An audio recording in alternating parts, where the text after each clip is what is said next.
Okay, welcome to a new chapter. This is Unit 7, and what we are going to be talking about today is the area between two separate curves. So let's go to a blank sheet and kind of talk about what the heck we're talking about here.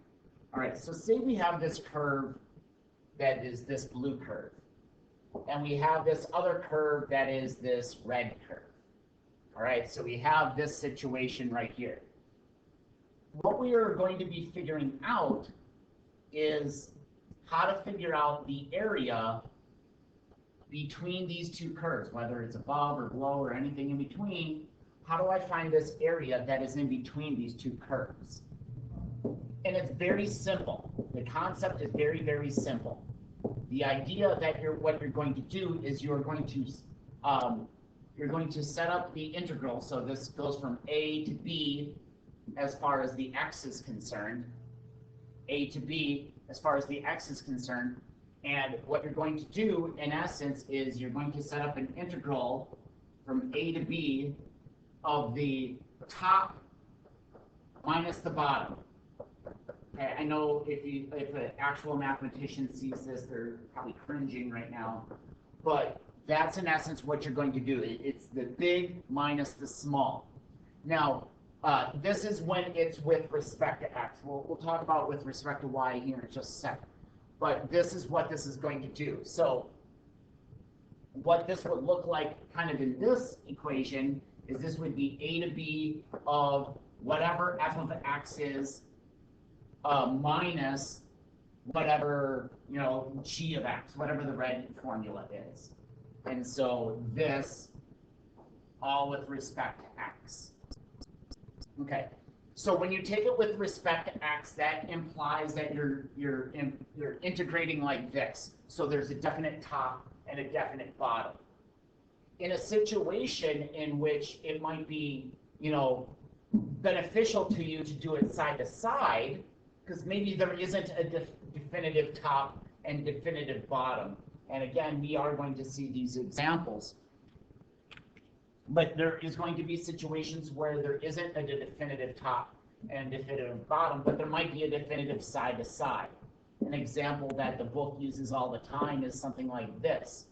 What if I have an equation that has like a sideways parabola and another one that does this? Okay, and I'm interested in the area between that. Now, I can't, well, you can, but it'd be a lot of work. You can integrate up and down, but in a situation right here, the top and the bottom are the same function, and it gets really, really kind of confusing when there isn't a definitive top and a definitive bottom. But notice what there does exist in this equation, that there is a definitive right. Oh, shoot. There's a definitive right and a definitive left. Like the red is always bigger than the blue. Okay, positives and negatives, red is always bigger than the blue. So in this situation, what you would want to do is go from A to B up and down and say the f of y minus the g of y, okay, with respect to y. And so in these equations have to be like x is equal to y squared, plus 3 or something like that. So they have to be those sort of equations where when you have the f of x's, then it's like the y is equal to x plus 2 or something like that. Whatever, x equations. So y equations and x equations. Whatever is, whenever there's a definitive top and a definitive bottom. Okay, and again, we're going to see problems where sometimes this occurs, sometimes it doesn't. And there's also little tricks that you can do to kind of make this happen a little bit better. Okay. So let's go ahead and actually kind of start looking at this and see what we can do to make this happen. All right, so here, this is technically the top, and this technically the bottom. Okay, so we're integrating up and down. The top is the blue, the bottom is the red. So when I'm asked to evaluate this integral, it goes from 0 to 6 of the top, which is y is equal to 0, minus the bottom, which is x squared minus 6x. Okay, I'm not usually this formal with writing the function. I don't usually write in the 0. So, but in essence, this is what it is. And so ultimately, this is going to be negative x squared plus 6x with respect to x. And that's what that area is. I think this is what these questions are asking for. I believe in my answer key, I did take it one step further and actually did evaluate this stuff. So I'll do that right here, right now. So this is x to the third, negative 1/3, 3x squared, and the world from 0 to 6. So the evaluation at 6 is negative 1/3 x to the third plus 3x squared. So that's 36, minus the evaluation of 0, which everything has an x, so that's 0. And so this would be 36.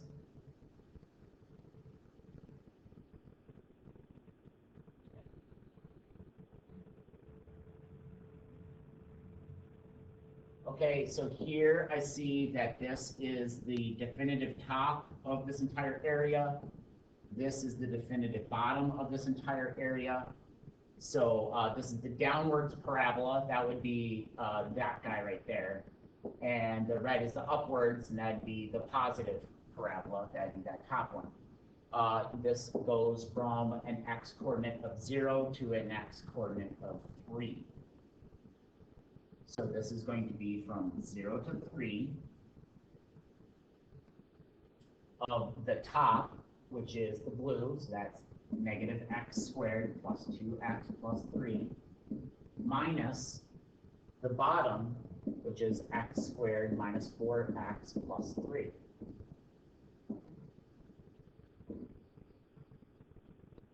All right, just kind of cleaning up this mess. This would end up to be negative 2x squared, positive 6x, minus 3 cancels out. Because again, you got to recall that you got to be in this thing. And so this is your function with respect to x in the world from 0 to 3.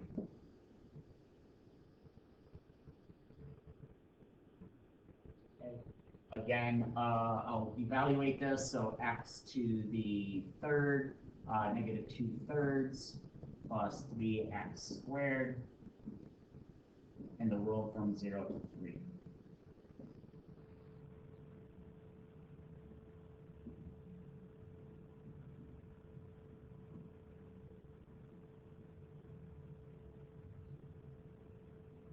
This is 9 minus 0.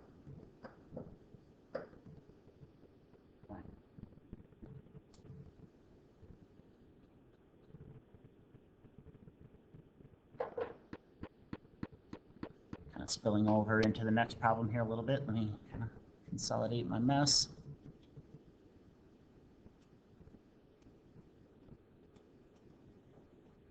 Okay. Okay, here is a unique situation, and we're going to start playing some of these tricks on you.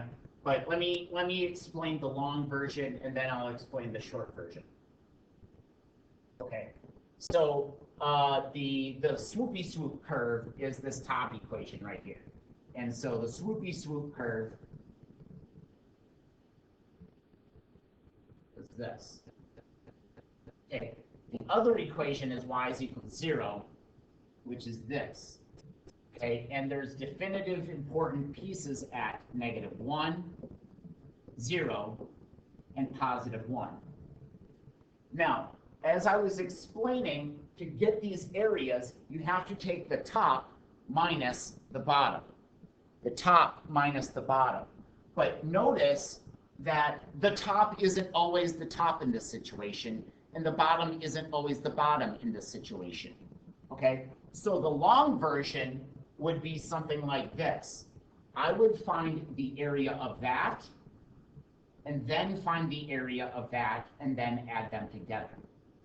So the long version would be an integral from -1 to 0 of 3x to the, I'm just going to actually multiply that in. No, actually, I won't. Minus x. Okay, so that minus 0. Okay, so the top minus the bottom. Again, the 0 is not really necessary, but I just want to write it so you can understand.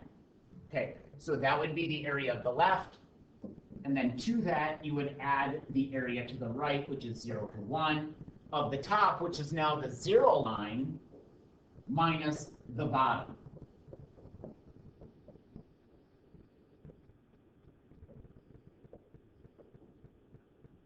Okay, so that's the long version of how you would get this and figure this out. Okay, and clean those up, et cetera, et cetera. Now, the short version is this. If you recall way back, I think it's in one of the original chapters, we talked about odd functions. And what odd functions mean is the things that are, the upper right are the same as the lower left, or upper left is the same thing as lower right. So what this is saying is this area is the exact same thing as this area. It's just one's negative. But the long story short, the area is the same. The area is the same. And so what you can do is you can take one of these, like I'll take the second equation.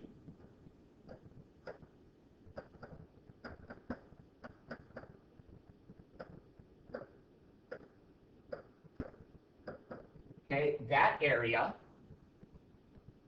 and just multiply it by 2. That's the short version. If you recognize that this is an odd, you can just find the area of one of them and just double it. And that kind of simplifies the process. Again, if you recognize that it is indeed an odd function and things like that. If not, I really highly encourage you to do that, the stuff that's written in black. Again, that won't do you wrong. Okay, so this, I think, is the answer in the book. And again, if you would like to, we can evaluate. And so what I'm going to do is I'm going to take out this -3. So this is -6 integral 0 to 1 of x to the third minus x, which is x to the fourth, 1/4, minus 1/2 x squared, 0 to 1. 0 to 1 of -6. And so 1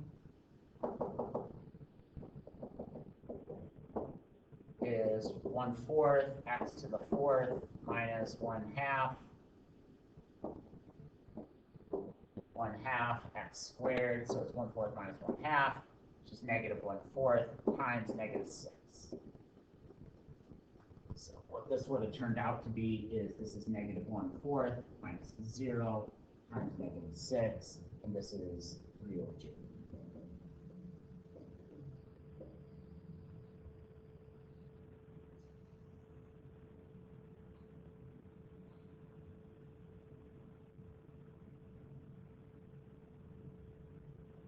Okay, so this is a good example where the top has to be the top and the bottom has to be the bottom. If they swippy swap, you'll have to break your interval up into sub-intervals so you can get what you need.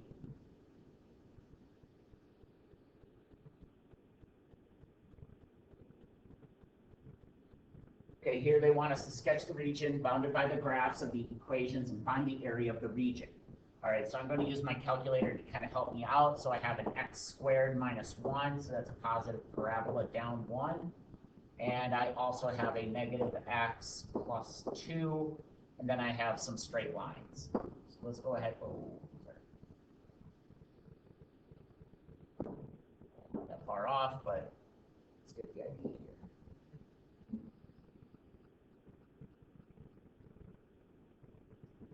All right, so I'll call this the blue equation, and that would be the upwards parabola.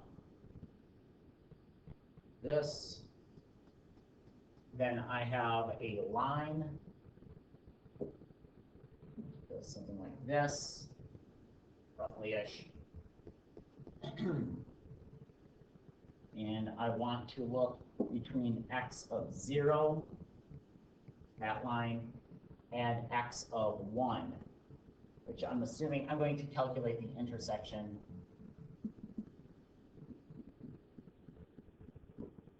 Okay, this intersection occurs at 1.3 in the x, so the line technically is before that. So there you go. So we have a definitive top, definitive bottom by the area bounded by these graphs right here. So it's red, the line, the red minus the blue from 0 to 1. So the red minus the blue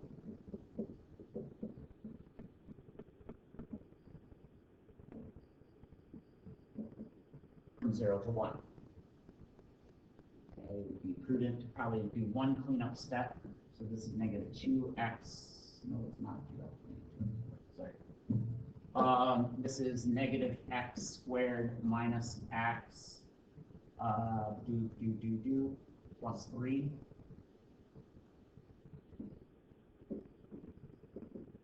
Okay, that is our equation. Just make this just a little bit smaller.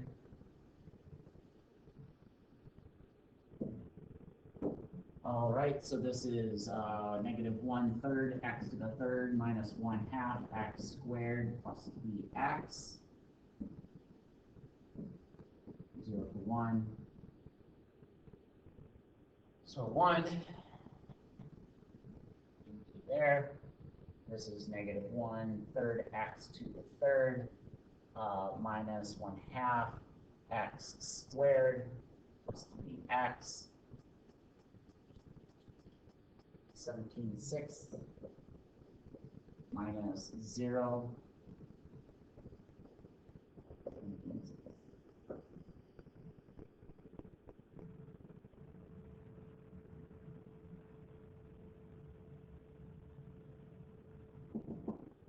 All right, let's go ahead and take a look at this next one here. So we have negative x to the third plus 2. And we have an x minus 3, and then we have some lines. Swoopy swoop. Oh, almost a swoopy swoop. Okay, so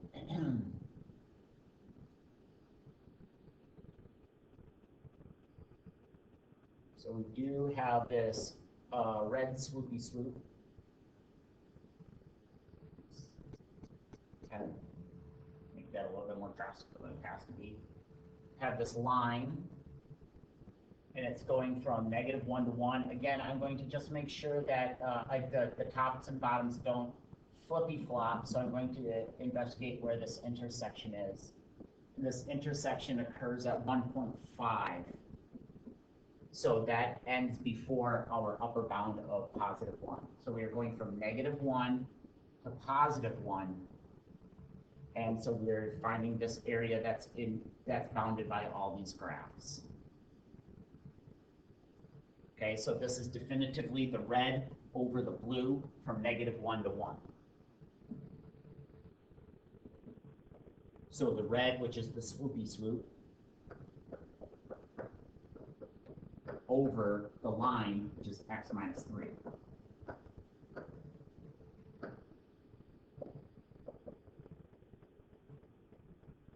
All right, so in this situation, this is negative x to the third minus x plus 5.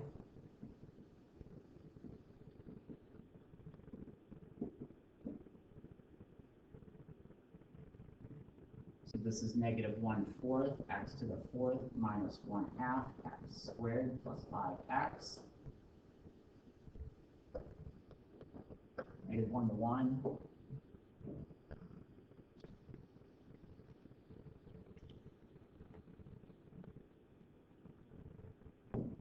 All right, so we do the evaluation at 1. So 1, which is negative 1/4 x to the 4th minus 1/2 x squared plus 5x. That's 17/4 minus the evaluation at negative 1. There it is. Which is negative 23/4.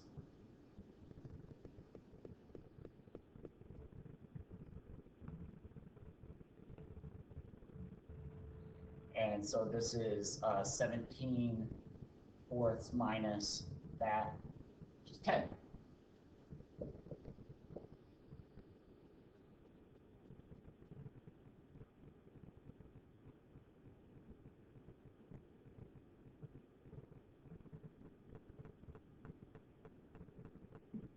All right, here we have a basic graph of x and 2 minus x.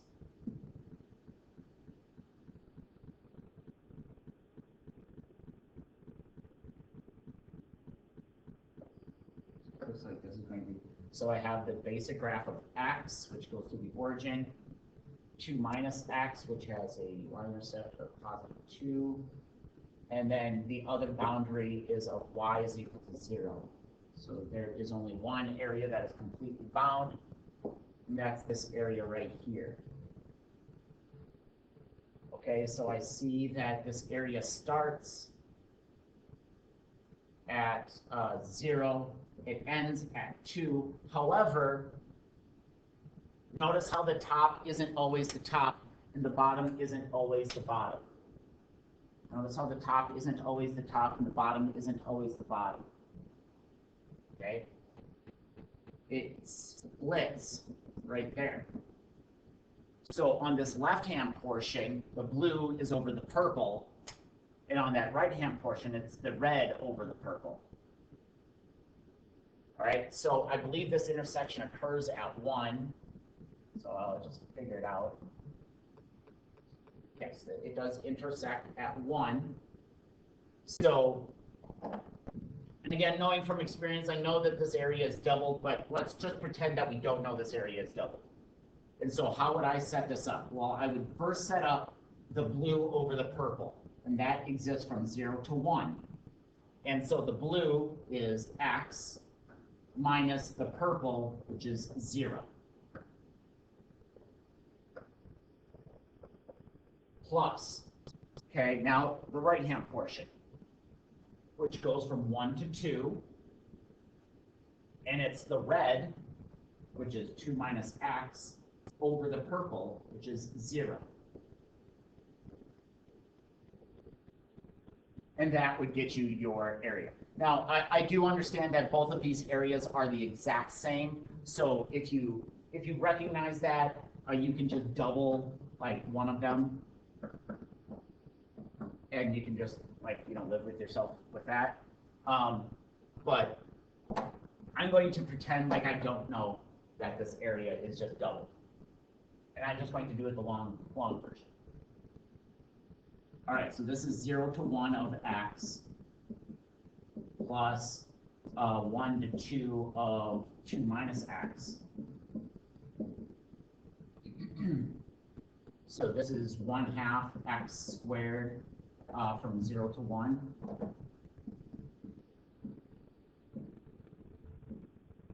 And this is 2x minus 1/2 x squared from 1 to 2.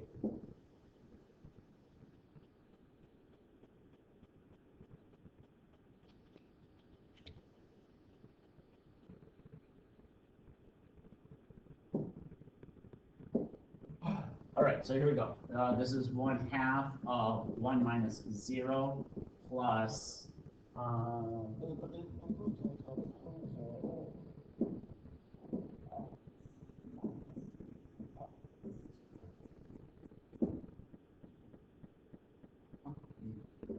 2 minus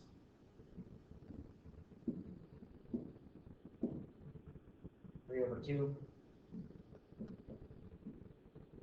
right? So that's that. And so this ultimately is equal to 1/2 plus 2 minus 1.5. And that's kind of doing it the long version, but you get the idea. Okay, so there I had to be conscious that notice how the top and the bottom, like they're not the same throughout that entire interval.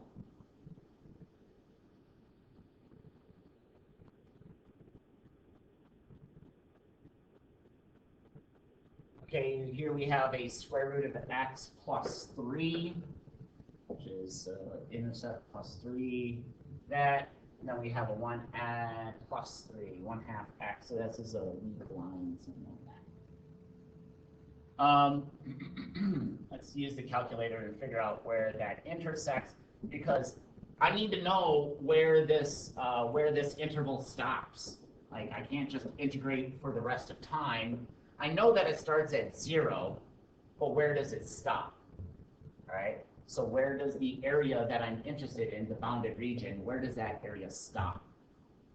And so what I do is I use my calculator for that. X, close that down, plus 3, and 1/2 x plus 3.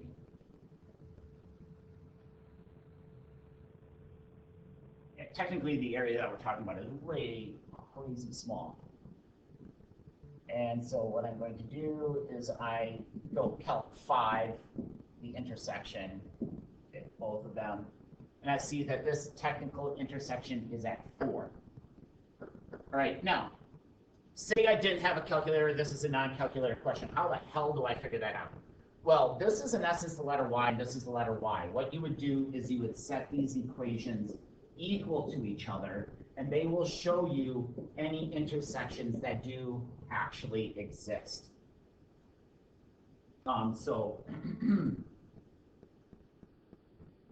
In this situation, I think we'd have to square both sides. So this would be, anyways, I'll show you in a different example. I don't want to get into it. Use your calculator for now. But know that it intersects at 4. Okay, so this is the square root over the line. So this integrates from 0 to 4 of square root of x plus 3 over the line, which is 1/2 x plus 3.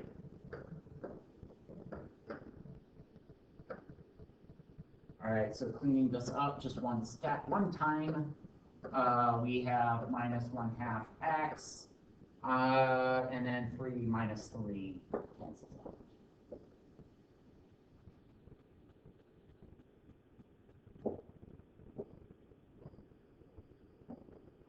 All right, this is x to the 1/2. So this is x to the 3 over 2 2/3 x squared, so 1/4.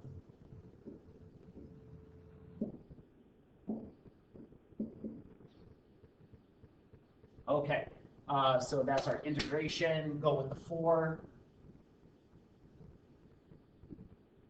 So 2/3 x to the 3 over 2. The exponent has to be in its, 2/3 x to the 3 over 2. You could enter it as 1.5. Gosh, I missed the 2 though. There it is.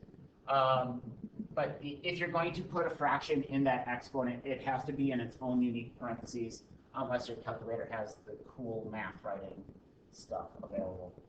So minus 0.14 x squared.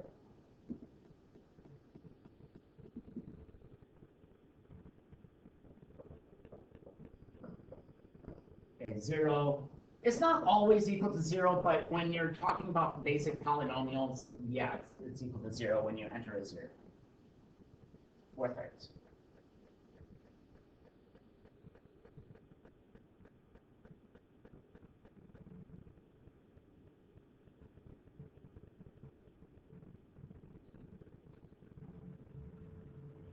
Use a graphing utility to graph the region bounded by the graphs of the equation. Find the area of the region analytically. Use your integration capabilities of the graphing utility to verify the results. Okay, here we go.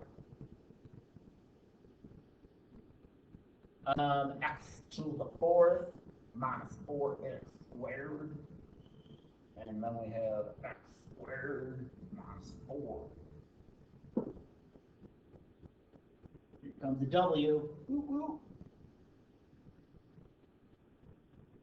Okay. Poses a unique challenge. So the x to the fourth is the W shape.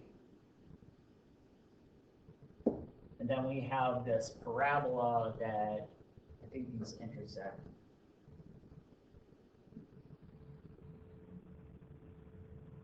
Something like that. Okay. So the bounded regions, heads up, is this middle area. That's not it. We also have these side pieces right here.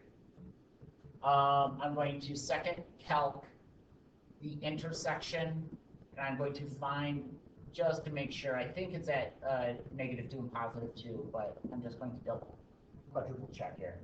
Yes, okay, this does exist at -2. This exists at, I guess that doesn't matter. And this exists at +2. And then I also need to know where these intersections occur right down here as well.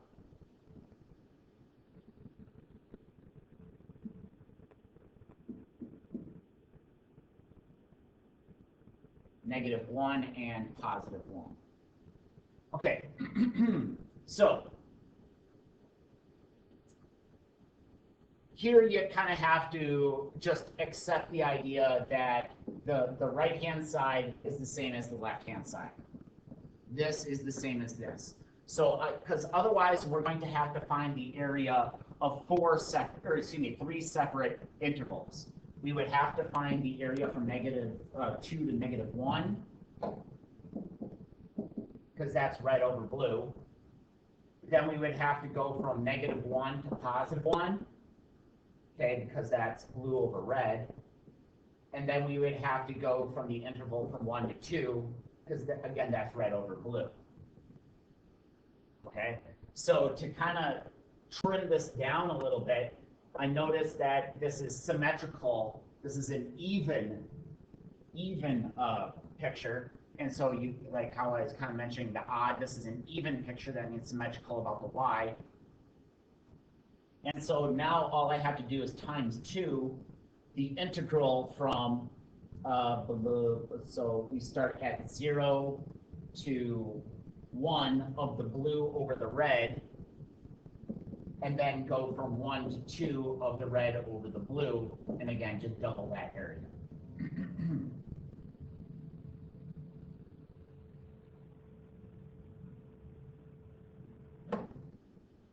Okay, let's get formal. All right, so that's what I'm going to do. So the area that I'm first concerned about is from 0 to 1. And that is the blue, which is the W, over the red, which is the G.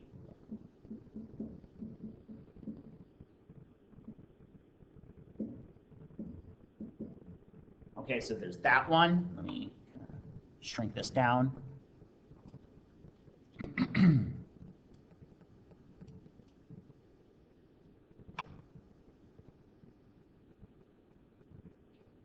Actually, I'm going to stop this problem. I'm going to stop this. I have to start teaching a class here in just a moment. So I am going to stop this video, and I am going to add a second video to this. Yeah, I'll catch you after I get this class taken care of. All right, so yeah, I'll be back and I'll continue this process.